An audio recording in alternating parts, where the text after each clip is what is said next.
निबोधत।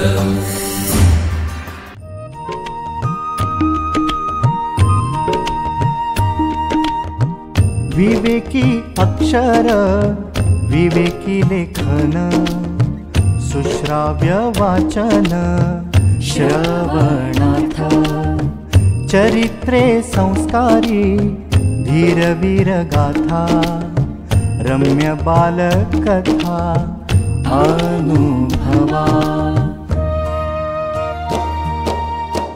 अमृताचे शब्द थोर आणि सान सगळ्यांचे कान आनंदावे चालता बोलता ऐकावे पहावे ज्ञानी होत जावे सहजची।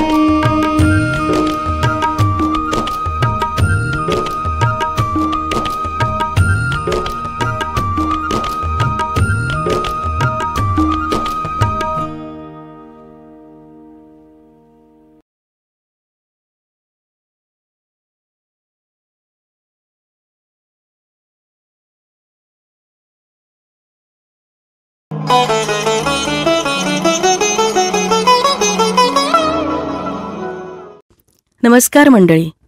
डॉक्टर लीना रस्तोगी यांच्या श्रीमद भगवद्गीता आणि स्वामी विवेकानंद यांच्या खरा माणूस यातला काही अंश आपण आज बघणार आहोत. स्वतः परिपूर्ण माणूस बनून इतरांनाही माणूस बनविण्याचा वसा स्वामीजींनी अखंड चालविला, तो गीता माऊलीला क्षणभरही न विसंबता. गीतेचेच सिद्धांत त्यांनी मांडले आणि स्वतःचा एक अनोखा साज त्यांनी गीतेवर चढविला. प्रकृतीवर विजय मिळवू शकणारा परिपूर्ण माणूस बनून.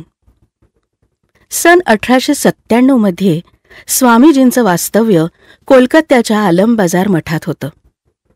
तेथील अनेक प्रगल्भ तरुणांनी स्वामीजींकडून दीक्षा घेतली. आता स्वामीजींवर त्यांना योग्य बनविण्याची जबाबदारी होती. त्यांना ध्यानधारणा शिकवायची होती आणि मुख्य म्हणजे स्वामीजींना स्वतःला अभिप्रेत असलेला माणूस त्यांच्यामधून घडवायचा होता. त्यासाठी स्वामीजींनी निवड केली ती गीतेचीच. वेदांताचे आणि गीतेचे पद्धतशीर वर्ग ते घेत असत. त्यावेळी त्यांनी बंगाली भाषेत गीतेविषयी जे विचार मांडले त्यांची नोंद मठाच्या दैनंदिनीत आहे. स्वामीजींची गीतेविषयीची भावना त्यातून स्पष्टपणे प्रकट होते. प्रारंभी त्यांनी संशोधकाच्या दृष्टीतून काही मुद्दे उपस्थित केले आहेत. ते असे: पहिला, गीता खरोखरीच महाभारताचा एक अंश आहे का? की ते व्यासाचे कर्तृत्व नसून प्रक्षेप आहे? दुसरा, अर्जुनादी व्यक्ती आणि कुरुक्षेत्रावरील संग्राम हे सर्व ऐतिहासिक आहे की काल्पनिक? तिसरा, श्रीमद भगवद्गीतेचा खरा कर्ता कोण? बादरायण व्यास की द्वैपायन व्यास? व्यास नामक ह्या दोन भिन्न व्यक्ती आहेत की एकच? चौथा, व्यास हे व्यक्तीचं नाव आहे की पदाचं? हे सर्व प्रश्न उपस्थित करून स्वामीजींनी त्या सर्व प्रश्नांची व्यासंग परिपूर्ण, समर्पक आणि तर्कशुद्ध उत्तरेही दिली. पण खरे महत्वाचे आहेत ते त्यानंतरचे स्वामीजींचे उद्गार. ते म्हणतात, ही ऐतिहासिक अन्वेषणे आणि आपले खरे उद्दिष्ट यांचा काहीही संबंध नाही. आपले खरे उद्दिष्ट म्हणजे धर्मप्राप्ती करून देणारे ज्ञान हेच होय. पुढे ते म्हणतात की गीतेची ऐतिहासिकता तर सिद्ध झालीच आहे, पण ती खोटी ठरली असती तरी गीतेची प्रासंगिकता कमी होऊ शकत नाही. कुरुक्षेत्रावरील युद्ध हे एक रूपक आहे असे मानले तरी, म्हणजेच त्या युद्धाला मनुष्याच्या सत व असत प्रवृत्तींमध्ये सतत चालत असणारा संग्राम मानलं तरीही गीतेच्या थोरवीला बाधा पोहोचत नाही असे स्वामीजींचे मत होते. हे मत मांडताना गीतेची वैशिष्ट्ये त्यांनी आवर्जून नमूद केली होती. औपनिषदिक सत्यांच्या गीतेतील सुव्यवस्थित आकर्षक मांडणीबद्दल त्यांनी भरभरून सांगितलंच, पण त्यांचा जोर देऊन मांडलेला मुद्दा वेगळाच होता. ते म्हणतात की उपनिषदांनी बऱ्याच ठिकाणी श्रद्धेविषयक विस्तृत विवेचन केले आहे, परंतु भक्तीचा उल्लेख मात्र उपनिषदात क्वचितच आढळतो. श्रीमद्भगवद्गीतेत मात्र वारंवार भक्तीचे प्रतिपादन आहे. त्यांचेच शब्द आहेत, भक्तितत्वाचे जे सार आहे त्याच्या आविष्काराची चरमसीमा गीतेने गाठली आहे. भगवद्गीतेचे आगळे वेगळेपण दाखवताना स्वामीजींनी निष्काम कर्माचीही चर्चा केली आहे. त्यावेळेसचे त्यांचे शब्द आहेत, खरा निष्कामकर्मी हा पशुसारखाही असू नये, निष्क्रियही असू नये किंवा हृदयहीनही असू नये. तो तामसिक नसतो, तर तो शुद्ध सात्विक असतो. त्यांच्या उपर्युक्त वचनातील प्रत्येक विशेषण लक्षणीय आहे. काही जणांना वाटते की कोणताही उद्देश न बाळगता केलेले कर्म म्हणजे निष्काम कर्म. पण मग तसे तर पशु देखील करतातच की. पशूंच्या सगळ्या क्रिया स्वाभाविक किंवा बाय इन्स्टिंक्ट अर्थात प्रतिक्षिप्त असतात. त्यामागे कोणताही उद्देश किंवा विचार परंपरा नसते. ती एक हेतुशून्य क्रिया असते. पशूंच्या त्या क्रियांना मग निष्काम कर्म म्हणायचे का? नक्कीच तसे म्हणता येत नाही. म्हणजेच केवळ उद्देशहीनता किंवा हेतुशून्यता म्हणजे निष्काम कर्म नव्हे, कारण त्यात सात्विकता नसते. म्हणूनच स्वामीजी म्हणतात की निष्काम कर्मी पशुसारखा असू नये. मठाच्या दैनंदिनीमध्ये स्वामीजींच्या व्याख्यानाचा फक्त सारांश आहे. त्यांचे पूर्ण व्याख्यान उपलब्ध नाही. परंतु मला वाटते की भगवद्गीतेतील एका श्लोकाची उकल करताना स्वामीजींनी प्रस्तुत विधान केले असावे, कारण ते पुढे म्हणतात की कर्मयोगी निष्क्रियही नसावा. अनाश्रितः कर्मफलम कार्यम कर्म करोतीय सन्न्यासी च योगी च न निरग्निर्न चाक्रियः. गीता 6वा अध्याय 1ला श्लोक. अर्थातच कर्मफलाचा आश्रय न घेता कर्मफलाविषयीची तृष्णा नसलेला जो मानव आपले विहित कर्तव्य करतो तोच संन्यासी वा कर्मयोगी.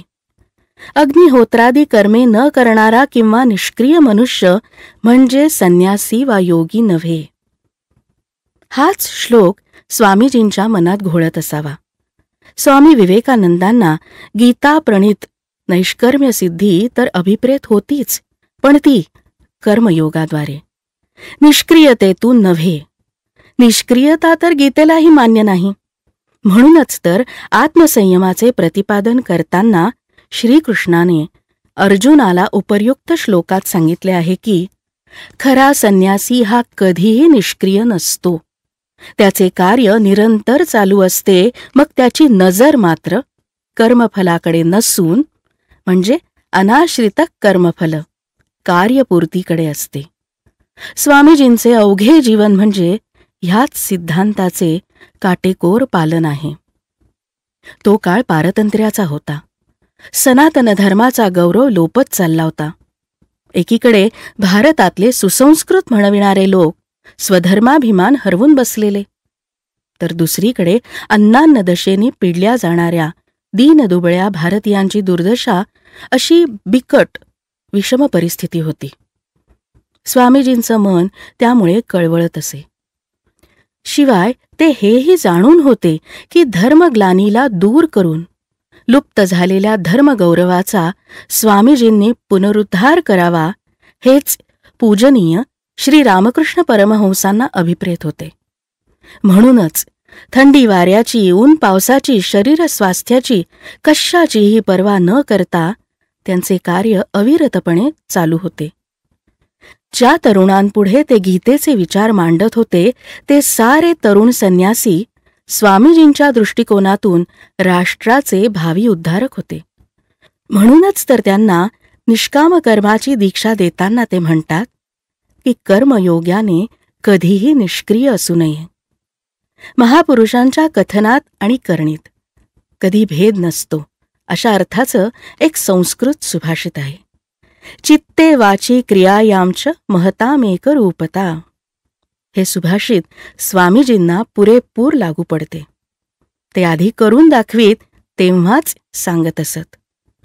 वस्तुतः कर्म केल्यानंतर फळ आपोआपच मिळते. तो नियतीचा दंडकच आहे. व्यवहारातही आपण पाहतो नोकरी पत्करल्यावर वेतन मिळतेच. पण एखादा शिक्षक जर विद्यार्थ्यांच्या हिताची चिंता न करता विषय उत्तम रीतीने शिकवण्याकडे दुर्लक्ष करून फक्त जर वेतन वाढीचेच अर्थात इन्क्रिमेंट्सचेच चिंतन करीत असेल तर तो फक्त एक वेतनभोगी मनुष्य ठरतो. तर उत्कृष्ट शिक्षक मात्र कर्मयोगी ठरतो. वेतन त्यालाही मिळतच असते, पण त्याची नजर त्या वेतनावर म्हणजे फलावर नसून फक्त पोटतिडकीने शिकवण्याच्या कर्तव्याकडे असते. म्हणून तो कर्मयोगी. शिकागोमधील व्याख्यानानंतर स्वामी विवेकानंदांना अभूतपूर्व अशी अमाप प्रसिद्धी मिळाली. हे त्यांच्या कर्माचं फळ. ते त्यांना आपाततः लाभलं. परंतु त्यांची स्वतःची दृष्टी स्वतःच्या नावलौकिकाकडे कधीच नव्हती. भारताला धर्मशक्तीने संजीवित करणे आणि आध्यात्मिकतेच्या बळावर समस्त जगतावर जय मिळविण्यास उद्युक्त करणे हेच त्यांचे ध्येय होते. आणि त्यांच्या चिंतनाचा एकमात्र विषय तोच होता. तोच त्यांचा कर्मयोग. स्वामीजींना सर्वाधिक प्रिय असणारे भगवद्गीतेतील शब्द म्हणजे क्लैब्यम मा स्म गम पार्थ, म्हणजे अर्जुना षंढतेकडे वळू नकोस. अपौरुषाच्या आहारी जाणं हे स्वामीजींच्या मते सर्वात मोठं पाप. त्यांचे शब्द आहेत, वत्सांनो, तुम्ही जर क्लैब्यम मा स्म गम पार्थ नैतत्वयुपपद्यते हा संदेश जगाला घोषित करून सांगाल तर सर्व रोग, शोक, पाप, दुःख हे सार काही पृथ्वीच्या पाठीवरून 3 दिवसात नाहीसं होईल. तुझी दृष्टी अभ्यंतरी वळव. तिथे परमात्मा वास करीत आहे. स्वतःच्या शिष्यांच्या अंतरात्म्याला जाग करून त्यांच्यात असा पुरुषार्थ संक्रमित करणाऱ्या स्वामीजींनी अन्य देशीयांनाही भारतीय संस्कृतीचे सार असणाऱ्या श्रीमद भगवद्गीतेचे सामर्थ्य मानायला लावले. सन 1900 मध्ये कॅलिफोर्नियातील पॅसाडोना इथे शेक्सपियर क्लबमध्ये ते भाषण देत होते. तेव्हा त्यांनी ठासून सांगितले की अमेरिकेवर म्हणजे तुमच्या देशावर देखील गीतेचाच प्रभाव आहे. इमर्सन साहेबांनी ज्या उच्च तत्वांचा प्रचार केला त्याचे मूळ भगवद्गीतेतच आहे असे त्यांनी बलपूर्वक सांगितले. त्यामागचा इतिहासही कथन केला. एकदा इंग्लंडमध्ये इमर्सनची कार्लाईलशी भेट झाली असताना कार्लाईलनं त्यांना गीतेचे पुस्तक भेट म्हणून दिले होते आणि त्याच्या अध्ययनानंतरच त्यांचे आंदोलन सुरू झाले. आपल्या आयुष्याची 48 वर्षे इमर्सनने कॉन्कॉर्डमध्ये व्यतीत केली. तिथंच या आंदोलनाला प्रारंभ झाला आणि अमेरिकेत उदार भावनेवर आधारलेली जितकी आंदोलने झाली ती सर्वच कोणत्या ना कोणत्या रूपाने कॉन्कॉर्ड आंदोलनाशी निगडीत आहेत. आणि म्हणूनच अमेरिका गीतेचे देणे लागतो हे त्यांनी सप्रमाण पटवून दिले. स्वामीजींचे वास्तव्य मठात असो वा एखाद्या संस्थानिकाच्या महालात, देशात असो वा परदेशात, गीता त्यांच्या स्मृतिकोशातून कधीही बाहेर पडली नाही. कर्मयोग नामक पुस्तकात त्यांनी स्पष्ट लिहिले आहे, स्वार्थी हेतूने प्रेरित होऊन बाहेर जाणारी मनाची समस्त बहिर्गामी शक्ती इतस्ततः विखरून क्षीण होऊन जाते. पण जर तिला संयत केले तर त्याने तुमची अंतस्थ शक्ती वृद्धिंगत होईल. या संयमातून प्रचंड इच्छाशक्ती जन्मास येईल आणि ती असा एक चारित्र्यवान पुरुष निर्माण करील की ज्याच्या नुसत्या इशाऱ्याने अवघे जग उठेल बसेल. हे शब्द वाचल्यावर मनात आपोआपच येते की हे तर त्यांनी स्वतःच्याच व्यक्तित्वाचे आणि वृत्तीचे तृतीय पुरुषी वाक्य रचनेत केलेले शब्दांकन आहे. संपूर्ण विश्वाला गवसणी घालण्याची त्यांची दुर्दम्य इच्छाशक्ती आणि पंडितमन्यांनाही स्तिमित करून सोडणारी त्यांची प्रखर वाग्मिता हा सारा त्यांच्या गीतोक्त आचरणाचाच परिपाक नव्हे का? बंधुरात्मात्मनस्तस्य येनात्मैवात्मना जितः.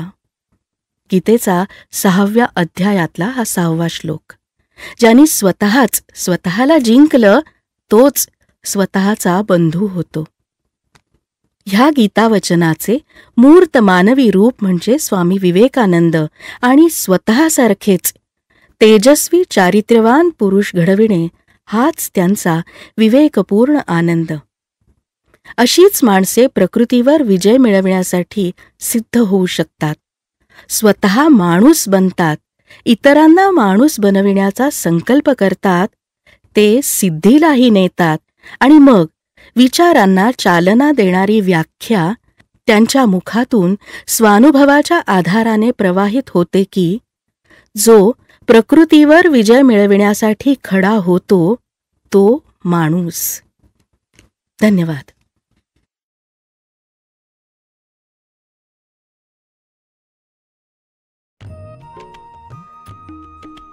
विवेकानंद केंद्र मराठी प्रकाशन विभाग म्हणजेच MPRV गेली 35 वर्षे संस्कारक्षम आणि राष्ट्र जागरणपर पुस्तकांच्या प्रकाशन व्यवसायात. 135 हून अधिक पुस्तके, 10 लाखांहून अधिक प्रतींची एकूण विक्री, कार्यकर्त्यांना उपयोगी पडेल अशा माहितीची विवेकशलाका आणि केंद्राच्या देशभरातील कार्याचा परिचय करून देणारी कार्यदर्शिका. संपर्क अश्विनी हाईट्स, पहिला मजला, ग्राहक पेठेजवळ, टिळक रोड, पुणे 30. संपर्क क्रमांक 9881061686.